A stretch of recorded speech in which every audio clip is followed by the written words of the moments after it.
चलिए, जब pigment system के मैकेनिज्म्स की बात आती है ना, तो पिगमेंट्स प्रेजेंट कहाँ है? थाइलेकोइड मेम्ब्रेन में भी अपन बात करके आए। तो ये हमारे पास एक थाइलेकोइड मेम्ब्रेन है जी सर। थाइलेकोइड मेम्ब्रेन इसमें जो इलेक्ट्रॉन निकला था ना, हाँ जी सर, हमने कहा था कि लाइट गिरेगी और लाइट गिरते इलेक्ट्रॉन निकलेगा। हाँ। अब उस इलेक्ट्रॉन का फ्लो याद करना है हमें। अच्छा, इसे हम कहते हैं इलेक्ट्रॉन ट्रांसपोर्ट सिस्टम। हाँ जी।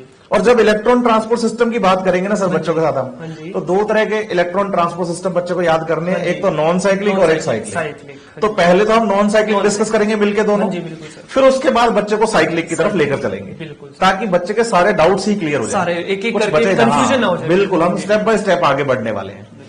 तो ये एक थाइलेकोइड मेम्ब्रेन है। हाँ जी। इसमें पहले हम आपको बता रहे हैं non cyclic electron transport system या non cyclic photophosphorylation. Pigment system हमारे पास दो टाइप के थे, वही आप वाली बात है, एक PS1 है और दूसरा PS2 है, रिएक्शन सेंटर के बेसिस पर। सर, जब भी बच्चा बात करेगा non cyclic electron transport system की, तो थाइलेकोइड मेम्ब्रेन में उसको PS1 भी याद करना है और PS2 भी याद करना है, दोनों। चलिए, ये है एक थाइलेकोइड मेम्ब्रेन। हाँ जी सर। जो मेम्ब्रेन्स होती हैं वो फॉस्फोलिपिड बाइलेयर है। हाँ जी। फॉस्फोलिपिड बाइलेयर मेम्ब्रेन्स हैं। मेम्ब्रेन की स्ट्रक्चर बच्चा सेल बायोलॉजी में पढ़ेगा तो बहुत अच्छे से क्लियर करके आएगा। तो जो थाइलेकोइड मेम्ब्रेन्स हैं वो फॉस्फोलिपिड बाइलेयर है। थाइलेकोइड मेम्ब्रेन के अंदर का जो पार्ट है उसे हम ल्यूमेन कहेंगे, और जो थाइलेकोइड मेम्ब्रेन के बाहर का पार्ट है वो स्ट्रोमा है, क्योंकि स्ट्रोमा में थाइलेकोइड मेम्ब्रेन दो भी रहती है। अब सर, हमने बच्चों को ये बात बताई कि भाई पिगमेंट सिस्टम हमारे पास दो टाइप है, PS1 और PS2 है। सही है। अब देखो, ये तो हो गया PS1 थाइलेकोइड मेम्ब्रेन में, साथ ही साथ ये हो गया PS2। बिल्कुल, दोनों प्रेजेंट है। दोनों प्रेजेंट है बच्चों। ये पिगमेंट सिस्टम वर्क दोनों करते हैं साइमल्टेनियसली। हाँ जी सर। लेकिन हम आपको पढ़ाते टाइम PS1 से स्टार्ट कर रहे हैं जी, PS2 की तरफ बढ़ेंगे, सिर्फ इस चीज को आसान करने के लिए। आसान, बिल्कुल। लेकिन जब हम इसका कंक्लूजन निकालेंगे तो आपको ये क्लियर कर देंगे कि भाई PS1 और PS2 साइमल्टेनियसली काम करते हैं, दोनों पे लाइट एक साथ, बिल्कुल एक साथ ही गिरेगी। लेकिन नॉन साइक्लिक को समझाने से पहले हम यहां से PS1 से इस प्रोसेस को स्टार्ट करने जा रहे हैं। देखिए, ये एक पिगमेंट सिस्टम 1 है, PS1 फोटो सिस्टम 1 हो गया। इसका रिएक्शन सेंटर आपने बच्चों को बताया कि 700 वाला। सही है ना? 700 से ज्यादा लाइट नहीं आनी चाहिए, 700 या इससे कम आनी चाहिए। हाँ, कोई भी लाइट हो एब्जॉर्ब करेगा। तो इस पे क्या गिरी? लाइट गिरी। जी सर। लाइट गिरती वही बात कि इसके जो एंटेना मॉलिक्यूल्स थे LHC वाले, उन्होंने अपनी एनर्जी ट्रांसफर कर दी रिएक्शन सेंटर को। रिएक्शन सेंटर इलेक्ट्रॉन को एक्साइट करेगा, इलेक्ट्रॉन यहां से बाहर निकलेगा और इलेक्ट्रॉन चले जाएगा इसके प्राइमरी एक्सेप्टर के पास। अच्छा, ये इसका प्राइमरी बिल्कुल। जब हमने क्वांटासोम का फिगर पढ़ा था तो वहां लिखा था ना ऊपर प्राइमरी एक्सेप्टर। बिल्कुल। तो अब ये समझ जाइए कि अगर वो क्वांटासोम जिसका फिगर हम पढ़ रहे थे P700 वाले रिएक्शन सेंटर का है, तो उसका प्राइमरी एक्सेप्टर होगा FES, iron sulphur protein, ferrous sulphur protein आप कह सकते हैं। इसने इलेक्ट्रॉन दिया। अब देखिए, इलेक्ट्रॉन्स जो होते हैं वो दो तरह के आपको यहां पर याद करने हैं सब्सटेंसेस इलेक्ट्रॉन ट्रांसपोर्ट सिस्टम में। एक तो होते हैं इलेक्ट्रॉन एक्सेप्टर, जो इलेक्ट्रॉन को अपने पास रख लेते हैं। एक होते हैं इलेक्ट्रॉन कैरियर, जो इलेक्ट्रॉन लिया और इधर दे दिया, और अपने पास नहीं रखते। तो FES जो है ये एक्सेप्टर है, इसने इलेक्ट्रॉन लिया। इलेक्ट्रॉन लेने के बाद ये आगे इलेक्ट्रॉन को ट्रांसफर करता है कैरियर के पास, FD के पास। FD मीन्स है फेराडॉक्सिन। फेराडॉक्सिन एक सब्सटेंस है जो इलेक्ट्रॉन FES से लेगा। अब देखो सर, FD का इस इलेक्ट्रॉन ने क्या किया? रिडक्शन कर दिया ना। बिल्कुल सर। तो मैं FES को इन शॉर्ट FRS एक दूसरा नाम दे सकता हूं। बिल्कुल sir. FRS ferredoxin reducing substance. अच्छा, इसने फेराडॉक्सिन को इलेक्ट्रॉन देकर के इसका रिडक्शन करवा दिया, तो मैं इसे फेराडॉक्सिन रिड्यूसिंग सब्सटेंस भी कह सकता हूं। तो आपको कभी आयरन सल्फर प्रोटीन सुनने को मिले या FRS सुनने को मिले तो आपको कंफ्यूज नहीं होना है बिल्कुल भी।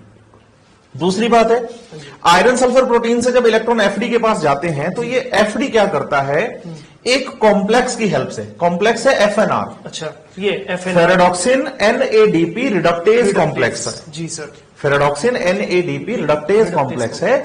इस कॉम्प्लेक्स की हेल्प से ये इन इलेक्ट्रॉन्स को ट्रांसफर कर देता है स्ट्रोमा में NADP के पास। और जो NADP है उसका काम सिर्फ इलेक्ट्रॉन से नहीं चलता। जी, वो तो उसको प्रोटॉन भी चाहिए, उसको प्रोटॉन्स भी चाहिए। तो वो क्या करता है कि NADP के पास जैसे इलेक्ट्रॉन्स आए ना PS1 वाले, बिल्कुल सर, तो वो स्ट्रोमा से H+ आयंस को ले लेगा।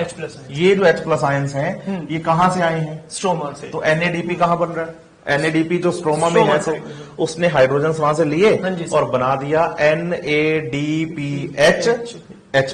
अच्छा सर, ये वही है जिसको कभी कभी अपन ये भी लिख देते हैं NADPH या फिर NADPH, या फिर अपन लिख सकते हैं NADPH2। बिल्कुल, मतलब ये तीनों एक ही बात है, तीनों एक ही बात है। अच्छा, बच्चों, सर ने आपकी बात क्लियर कर दी है कंफ्यूज कि आपको कभी NADPH+H+ पढ़ने को मिले, NADPH पढ़ने को मिले या NADPH2 पढ़ने को मिले, तीनों का मतलब एक ही निकलेगा। डिफरेंट डिफरेंट बुक्स हाँ, में डिफरेंट जगह पे अलग अलग दे रखा है। बिल्कुल, लेकिन जो सबसे बेस्ट एनसीईआरटी ने हमारे लिए यूज किया है वो NADPH+H+ को यूज किया है। तो आप तीनों में से किसी भी फॉर्म को याद करिए, मतलब एक ही निकल के आने वाला है। जी सर। अब सर देखो, हाँ जी, बच्चों को बताते हैं कि PS1 से जो इलेक्ट्रॉन्स निकले हैं, हाँ, है ना, वो इलेक्ट्रॉन कहां गए? NADP ले गया सर वो तो ले गया ना, तो अब PS1 के इलेक्ट्रॉन तो है ही नहीं। हाँ बिल्कुल। अब अगर बच्चे से पूछा जाए कि बताओ भाई, जब सनराइज हुआ हाँ, और प्लांट पे लाइट गिरने लगी, तो गिरते ही लाइट गिरना बंद हो गई या कंटिन्यू गिरती जा रही है? कंटिन्यू पूरे दिन गिरती वो रहेगी तो सर। पूरा दिन ही लाइट गिरेगी। बिल्कुल। अब पूरा दिन अगर कंटिन्यू लाइट गिरेगी हाँ जी। तो कंटिन्यू इलेक्ट्रॉन्स भी निकलते जाएंगे सर इसके तो। निकलते जाएंगे। हाँ जी, कमी अब हो जाएगी इसके पास सर, इलेक्ट्रॉन्स की क्या हो रही है? कमी हो गई। तो ये कहेगा भाई मेरे को तो इलेक्ट्रॉन पूरे करके दो, वरना मैं तो बिना इलेक्ट्रॉन्स के तो खत्म होने वाला हूँ। जी। मेरे सारे इलेक्ट्रॉन तो आप NADP को दे रहे हो। बिल्कुल सर, इसको दिला दिया हाँ। आपने। तो फिर इसका सॉल्यूशन कौन करता है? इसका सॉल्यूशन करता है PS2। अच्छा, PS2। हाँ, बिल्कुल। ये इसकी हेल्प करेगा कि भाई देखो, लाइट जब PS1 पे गिरी है जी सर। तो साइमल्टेनियसली लाइट PS2 पे भी गिरी तो है, तो गिरी थी, दोनों बिल्कुल। पे एक साथ लाइट हाँ गिरेगी। जी, बिल्कुल सर। सही है। अब जैसे लाइट PS1 पे गिरी थी तो उसमें से क्या निकले? इलेक्ट्रॉन्स निकले थे। उसके रिएक्शन सेंटर से। हाँ जी। वो था क्लोरोफिल, क्लोरोफिल, है ना। हाँ जी। ऐसे PS2 का भी तो क्लोरोफिल ए रिएक्शन हाँ, सेंटर था। बिल्कुल, अपन बात करके आए हाँ, सर, यहाँ तो जिसका 700 peak- है। हाँ, जिसका पीक 680 था। 680 पढ़ा हमने 680, ऐसा। हाँ जी हाँ, सर। तो 680 पीक हाँ है जी इसका। सर। अब जैसे इस पे लाइट गिरेगी, हाँ जी, तो इसका इलेक्ट्रॉन भी एक्साइट होगा। बिल्कुल, बिल्कुल। हाई एनर्जी लेवल इलेक्ट्रॉन होगा। जी सर। अब वो जो हाई एनर्जी लेवल इलेक्ट्रॉन है, हाँ जी। वो इलेक्ट्रॉन PS2 से निकलकर कहां जाएगा? फियोफाइटिन अच्छा, के पास। फियोफाइटिन। अब ये फियोफाइटिन PS2 का प्राइमरी एक्सेप्टर है। अच्छा, जैसे यहाँ पे PS1 का FES प्राइमरी एक्सेप्टर था, बिल्कुल, वैसे वहां पर PS2 का फियोफाइटिन प्राइमरी एक्सेप्टर हो गया। अच्छा, जी अब सर। देखो, जब हमने क्वांटासोम का डायग्राम पढ़ा तो हमने उसमें ऊपर पाया कि भाई प्राइमरी एक्सेप्टर लिखा हुआ था। जी, अब सर। वो प्राइमरी एक्सेप्टर अगर FES लिख दोगे हाँ। तो क्वांटासोम किसका फिगर हो गया? वो PS1 का हो गया। और अगर फियोफाइटिन लिख दोगे तो तो फिर वो PS2 PS2 का हो गया। जी, क्योंकि रिएक्शन सेंटर सेम है, बस उनके एब्जॉर्ब करने की पीक अलग अलग है। तो क्लोरोफिल एक हाँ, ही है तो और chlorophyll LHC दोनों में कॉमन है, बिल्कुल एक सर। जैसे चल रहे हैं। बिल्कुल सर। तो प्राइमरी एक्सेप्टर्स जो हैं वो दोनों के अपने अलग अलग हैं। बिल्कुल। रिएक्शन सेंटर भी अलग अलग है और प्राइमरी एक्सेप्टर भी अलग अलग है। PS1 का FES है और PS2 का फियोफाइटिन प्राइमरी एक्सेप्टर है। जी, अब सेम प्रोसीजर, फियोफाइटिन के पास इलेक्ट्रॉन आया हाँ जी। और फियोफाइटिन ने वो इलेक्ट्रॉन आगे ट्रांसफर किया PQ के पास, PQ के पास। प्लास्टोक्विनोन के पास। प्लास्टोक्विनोन। PQ की फुल फॉर्म है प्लास्टोक्विनोन। बच्चों, यहां ये बात आपके लिए बहुत इंपॉर्टेंट है, आपको हम क्लियर कर दें कि जो प्लास्टोक्विनोन है, हाँ जी, अभी तक हम बात कर रहे हैं इलेक्ट्रॉन आया, इलेक्ट्रॉन गया, इलेक्ट्रॉन आया, इलेक्ट्रॉन जी, गया, बिल्कुल। लेकिन जो प्लास्टोक्विनोन है, हाँ जी, इसका काम सिर्फ इलेक्ट्रॉन से नहीं चलता, जी। ये हाइड्रोजन को कैरी करता है।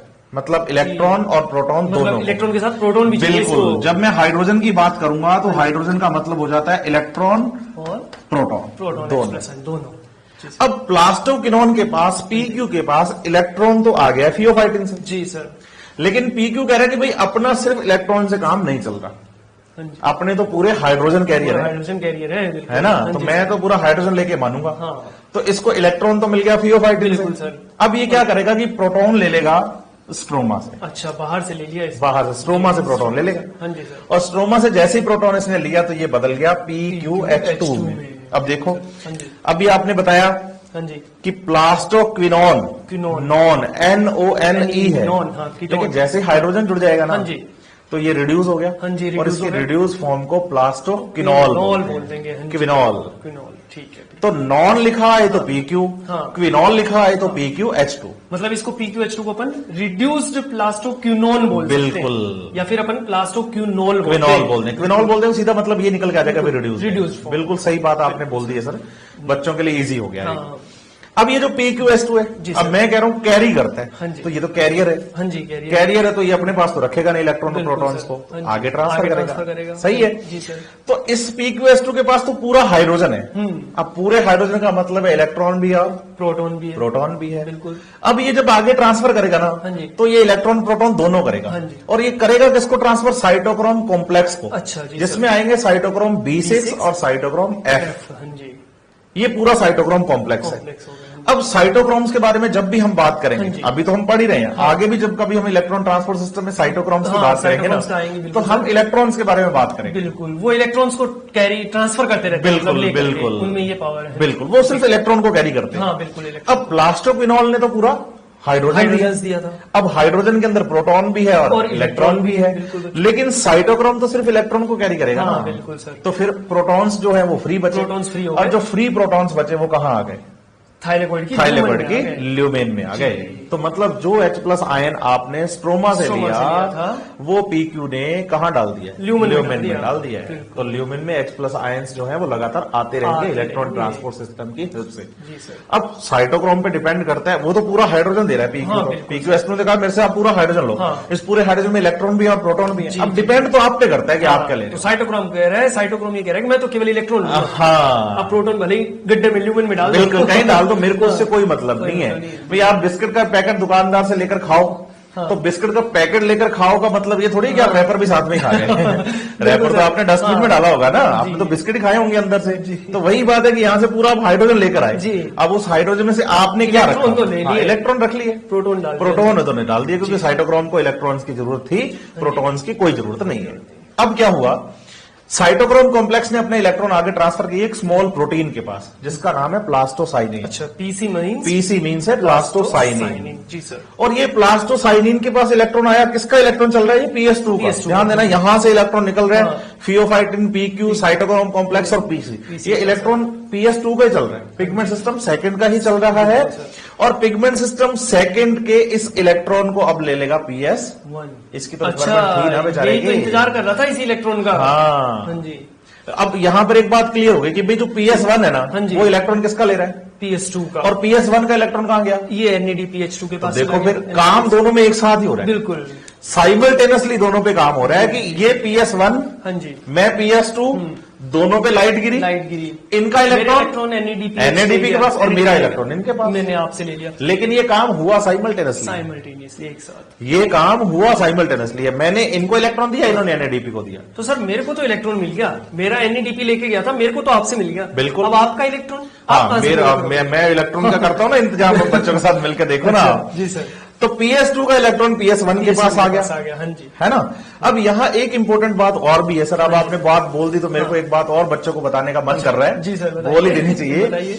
कि PS1 PS2 से इलेक्ट्रॉन तभी लेगा जब वो अपना खुद का इलेक्ट्रॉन खुद का देगा। हाँ, वरना मैं क्यों लूंगा? जब इलेक्ट्रॉन है मेरे पास तो क्यों लूंगा? अगर आपके पास इलेक्ट्रॉन फुलफिल हाँ, है, full, पूरे हैं, बिल्कुल। तो आप क्यों लोगे मेरे से? मैं जब NADP को दे चुका हूँ तो वो रिक्वायरमेंट पूरी करने के लिए आपसे इलेक्ट्रॉन। बिल्कुल। तो ये जरूरी हो जाता हाँ है जी। कि non cyclic electron transport system में PS2 का इलेक्ट्रॉन PS1 के पास तभी जाएगा जब PS1 अपना इलेक्ट्रॉन आगे दे चुका NADP को दे चुका होगा। NADP को दे चुका जी होगा। सर। ये इंपॉर्टेंट हो जाती है हाँ, बात। बिल्कुल। इसीलिए तो हमने इस प्रोसेस को पहले स्टार्ट किया PS1 से बच्चे। जी सर। हमने पहले उसमें रिक्वायरमेंट डेवलप की कि भाई जी। तू पहले रिक्वायरमेंट डेवलप हाँ। कर, फिर तेरी रिक्वायरमेंट को फुलफिल करेंगे। जी सर। अब सर वाली बात, अब बच्चों के दिमाग में आता है सब ठीक है, उनका इलेक्ट्रॉन तो आपने पूरा मेरा तो करवा पूरा दिया, हो गया, अपन है ना। कैसे करोगे? अब हाँ जी आप सर। कहां से करोगे पूरा? हाँ जी सर।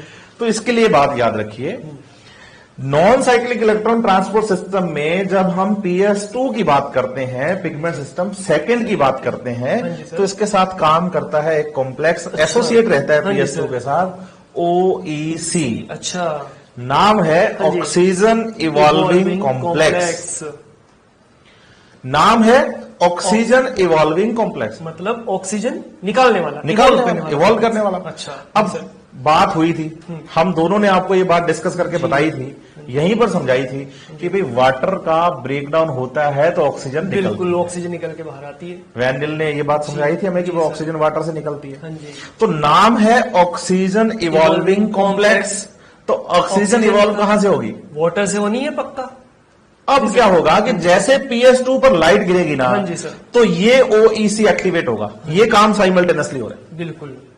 जैसे उसका इलेक्ट्रॉन निकला, बिल्कुल उसने ऑक्सीजन को तोड़, activate कर हाँ दिया। मतलब वाटर को तोड़ दिया, ओएसी को एक्टिवेट कर दिया और वाटर को तोड़ दिया। वाटर को तोड़ दिया। अब जब वाटर टूटता है ना, हाँ जी सर। तो वाटर टूटता है इलेक्ट्रॉन्स में, हाँ। H प्लस आयंस में अच्छा। और ऑक्सीजन में। ऑक्सीजन में। अब जो ऑक्सीजन है, हाँ जी, ये वाली ऑक्सीजन तो कहां चली गई? एटमॉस्फेयर में। एटमॉस्फेयर में, मतलब बाहर हमें निकल जो गई। ऑक्सीजन मिल रही है वो यहाँ से ये आ रही वाली ऑक्सीजन है। अच्छा, जी सर। मतलब एटमॉस्फेयर में ऑक्सीजन कब आई? हाँ जी, जब पिगमेंट सिस्टम सेकंड पर लाइट गिरी। लाइट गिरी।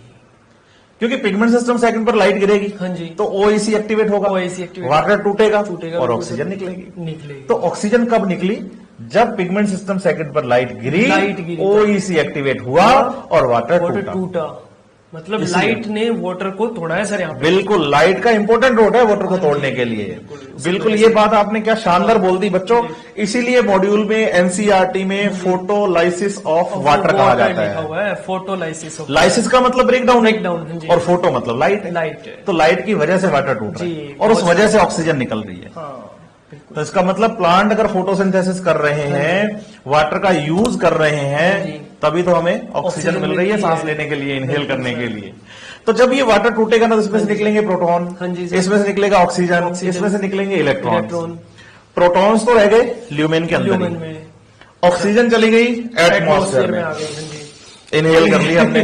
तो बाबा रामदेव जी ने इन्हें हाँ, उन्होंने तो ज्यादा कर ली। अच्छा जी सर। ठीक है ना। हाँ जी। अब जो बचे क्या? इलेक्ट्रॉन्स, हाँ जी सर। वो इलेक्ट्रॉन मिल जाएंगे PS2। PS2 को। तो इलेक्ट्रॉन मिलते ही PS2 हैप्पी है कि भाई मतलब अपने आपको- इलेक्ट्रॉन फुलफिल आपने हो गए। वाटर से इलेक्ट्रॉन निकाल लिए सर? हाँ, अच्छा, कि भाई अपने इलेक्ट्रॉन जो थे वो फुलफिल कर दिए PS2 के वाटर में। वाटर में। तो वाटर का मेनली काम जो है वो फुलफिल करना है इलेक्ट्रॉन के रिक्वायरमेंट को। रिक्वायरमेंट को। अच्छा, मतलब जो FeS के इलेक्ट्रॉन NADPH2 लेके भाग गया, PS1 के, सॉरी हाँ। PS1 ने PS2 से ले लिए, बिल्कुल। PS2 ने वाटर से ले लिए। वाटर से ले लिए। इसका मतलब अल्टीमेटली अगर अपन कहें इलेक्ट्रॉन जो डोनर है, प्रोटॉन डोनर है, वो कौन है? हाइड्रोजन डोनर वाटर हो गया। वाटर है। इसलिए तो हम फोटोसिंथेसिस की इक्वेशन जब पढ़ते हैं जी सर, तो हम क्या बोलते हैं कि CO2 प्लस वाटर। अच्छा, CO2 हाँ। के पास जो इलेक्ट्रॉन्स वगैरह जाने, वो सारे वाटर के ही जाने हैं। सारा ये इसका काम है इलेक्ट्रॉन को फुलफिल करना। जी, तो अल्टीमेटली ये इलेक्ट्रॉन कहां से आए हैं? जितना भी लॉस हुआ सारा वाटर ने पूरा कर वाटर दिया। ने पूरा कर दिया। अब जब वाटर टूटेगा तो ऑक्सीजन का यहाँ कोई काम ही नहीं है, तो बिल्कुल। ऑक्सीजन को एटमॉस्फेयर में निकाल दिया। एटमॉस्फेयर में चली गई। तो अब प्रोटॉन कहाँ रह गए? ल्यूमेन ल्यूमेन में में। सर अभी। अब देखो प्रोटॉन जो है ना, वाटर टूटने की वजह से ल्यूमेन में आ गए। जी इधर PQ भी लगातार प्रोटॉन्स को गिराता जा रहा है, जी बिल्कुल, क्योंकि वाटर टूटेगा तो इलेक्ट्रॉन्स का फ्लो बना रहेगा। बना रहेगा बिल्कुल। वाटर टूटता रहेगा, फ्लो बना रहेगा, वाटर टूटता रहेगा, फ्लो बना रहेगा।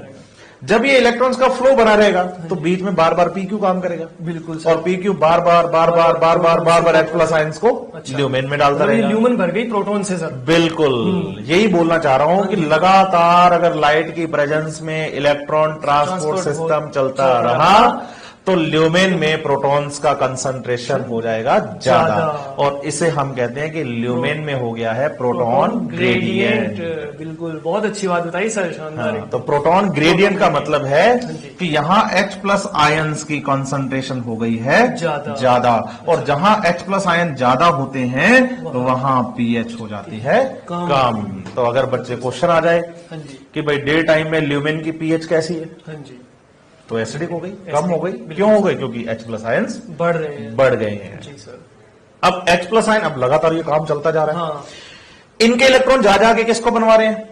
NADPH2 को। अब NADPH2 जब बनता है ना, जी सर, तो स्ट्रोमा से किसका यूज कर रहा है? ये प्रोटॉन्स को लिए जा रहा है सर। ये तो इसका मतलब वहां NADPH2 बनते टाइम प्रोटॉन कम होते जा रहे प्रोटॉन्स हैं कम होते जा रहे हैं सर यहाँ स्ट्रोमा में। जी सर। और साथ ही साथ जब ये ETS चल रहा है, हाँ जी, PQ भी H प्लस आयंस को यहां से यहां गिरा रहा ये भी है, स्ट्रोमा से गिरा रहे हैं। तो यहां पर भी हम क्या कहेंगे कि भाई H प्लस आयन कम हो रहे हैं। कम हो तो दो जगह ऐसी हैं जहां H प्लस आयन स्ट्रोमा से ल्यूमेन के अंदर जो है कंसंट्रेशन बढ़ाते जा रहे हैं। पहला, हाँ जी, स्ट्रोमा से H प्लस आयन खुद आता है जी, PQ के थ्रू, बिल्कुल सर। और दूसरा वाटर टूट के H प्लस आयन आ रहे गया। हैं। और इधर ये भी तो H प्लस आयंस को कम करने के लिए बिल्कुल, रिस्पॉन्सिबल कम हुआ, कर- हाँ जी, क्योंकि सर। NADP जो है इलेक्ट्रॉन मिलते ही स्ट्रोमा से H प्लस आयन को जी, यूज कर लेता है। बिल्कुल सर। तो एक तो यहाँ H प्लस आयन कम हो रहे कम हो गए, हैं, बिल्कुल। एक यहाँ H प्लस यहाँ आयन कम हो रहे हैं। हैं। अब वही ल्यूमेन में यहाँ H प्लस आयन बढ़ रहे हैं और यहाँ बिल्कुल। H प्लस आयन बढ़ रहे जी, हैं। सर। तो H प्लस आयंस की कंसंट्रेशन अच्छा, मतलब इस ल्यूमन के अंदर या मेम्ब्रेन के अंदर की साइड तो बढ़ती जा रही है, बाहर की ओर कम होती है। स्ट्रोमा में H प्लस आयन कम होते जा रहे हैं और ल्यूमेन में बढ़ते जा रहे हैं। इससे हम कह देते हैं कि भाई ल्यूमेन में प्रोटॉन ग्रेडियंट हो गया, प्रोटॉन ग्रेडियंट क्रिएट हो गया। अब क्या है कि इस अर्थ पर जितने भी आयंस हाँ हैं, जी। सब्सटेंसेस हैं, गैसेस हैं, लिक्विड्स हैं, हाँ। सबकी एक ही इच्छा है, एक ही डिजायर है हाँ जी। कि हम अपने इक्विलिब्रियम में बने रहें, अच्छा, इक्विलिब्रियम में बैलेंस बना रहे हैं। बैलेंस बना रहे, हमारा बैलेंस ना बिगड़े, हमारा जी। इक्विलिब्रियम बना रहे। जी सर। लेकिन हुआ क्या कि लाइट रिएक्शन की वजह से H+ आयंस की जो कंसंट्रेशन है वो बिगड़ गई, बिगड़ गई सर, अंदर तो बहुत ज्यादा हो गई है, हाँ। बाहर कम हो गई है। बाहर कम हो गए। अब अंदर तो H+ आयंस की कंसंट्रेशन हो गई है ज्यादा, बिल्कुल सर। बाहर हो गई है कम। कम, तो बैलेंस बिगड़ गया है। बिगड़ गया सर।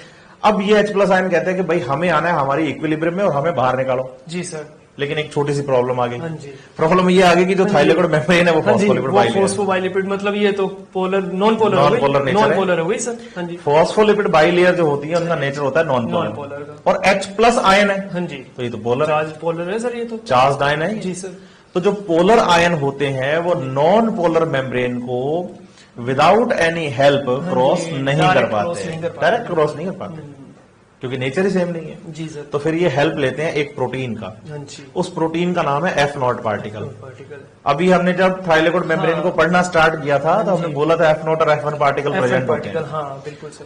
तो F0 और F1 पार्टिकल की जब बात आती है तो F0 पार्टिकल प्रोटीन का एक ऐसा स्ट्रक्चर है जो थाइलेकोइड मेम्ब्रेन में प्रेजेंट है जी सर। और पूरी मेम्ब्रेन के अंदर है। हाँ जी, transmembrane protein. Transmembrane protein जी, है, पूरा। प्रोटीन मेम्ब्रेन के आर पार आता जाता है हाँ जी। F0। अब इसमें इसके साथ जुड़ा हुआ एक पार्टिकल जो प्रोटीन है F1।